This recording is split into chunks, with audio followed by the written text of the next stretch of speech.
দেখি দেখা হবে ফের স্বাধীন এই আকাশটা শেখ মুজিবের, সর্বকালের সর্বশ্রেষ্ঠ মহানায়ক, বাঙালি জাতির রাখাল রাজা, হাজার বছরের শ্রেষ্ঠ বাঙালি, জাতির পিতা বঙ্গবন্ধু শেখ মুজিবুর রহমানের শাহাদাত বার্ষিকীতে বিনম্র শ্রদ্ধা। আজ শ্রদ্ধা চিত্তে স্মরণ করছি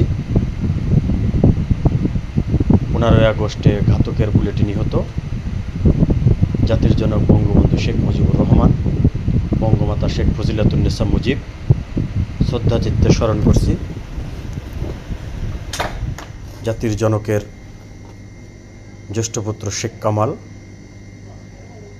শেখ জামাল, শিশুপুত্র রাসেল এবং তার পরিবারের অন্যান্য সদস্যদের সকলকে, যারা 1975 সালের 15ই আগস্ট ঘাতকের নির্মম বুলেটে শাহাদাত বরণ করেছে।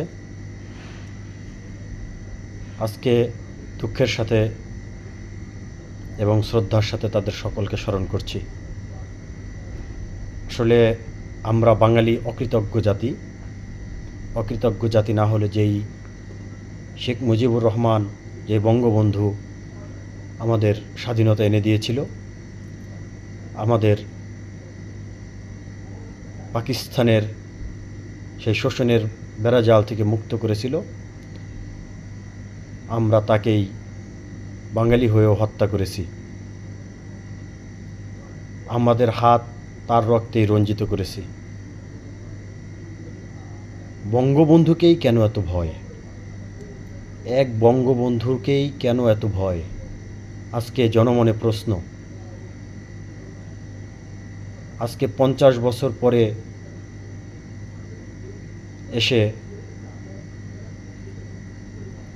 বাঙালি তার জাতির পিতাকে স্মরণ করবে, শ্রদ্ধা জানাবে, সেই অধিকারটুকু পর্যন্ত বাঙালির কাছ থেকে কেড়ে নেওয়া হচ্ছে। একজন রিক্সা চালক যে বঙ্গবন্ধুকে ভালোবেসে তার মাথার ঘাম পায়ে ফেলা অর্জিত পরিশ্রমের কষ্টের টাকা দিয়ে একটি ফুল কিনে গিয়েছিল ধানমন্ডি 32-এ, তাকে মারধর করে সেখান থেকে বের করে দেওয়া হয়েছে।